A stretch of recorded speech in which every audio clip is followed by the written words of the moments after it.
Hello, clever people, and welcome to my review for How to Train Your Dragon: The Hidden World. So this third installment in the How to Train Your Dragon series comes to us from the same studio, same director, same voice actors, and it follows the story of Hiccup, who is the young leader of the tribe, and another man who hunts down Night Fury, which is Hiccup's special type of dragon.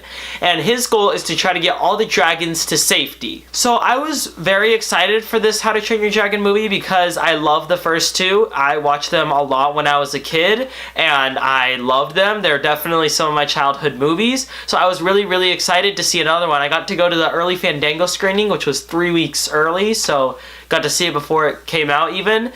And unfortunately, I was disappointed by How to Train Your Dragon. I think that this is a good movie. It absolutely is. There's no denying that. And I still think that there's a lot of really good things in it. The animation still is stunning. It's probably even more stunning than it was 5 years ago when the second one came out. And of course, it's more gorgeous than when the one came out almost a decade ago now in 2009. So yeah, I think that it's a great looking movie. The colors all work well together, and I think that the movie is generally entertaining. It's not a movie that you'll ever be bored during. I just think that the movie lacked creativity, personally, and I don't think that its story went in any direction that we haven't seen before with a kids movie. What I loved so much about the other two How to Train Your Dragon movies was that they felt so different from a lot of other kids movies. They still had a lot of the elements and the same plot structure as other kid movies, but in the end, the story was very original, and it felt like a movie that wasn't condescending to kids.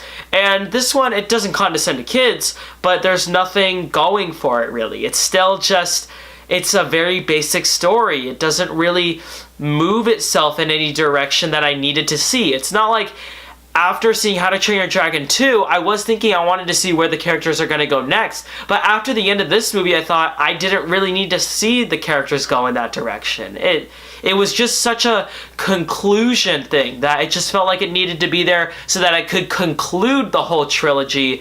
And the characters, I don't know, I just don't think that they went through enough changes. I felt like their character arcs were purely external. It was purely, I'm going to miss this person, and internally you didn't see a change in the way they viewed the world, or you didn't see a change in anything else like that, and that was a disappointment. I still like How to Train Your Dragon 3. It's a good movie. I would recommend it. I just don't think that there's anything original. I feel like it's just got the same plot as Wreck-It Ralph 2, and beyond that, there's not much else going for it. I was disappointed by this.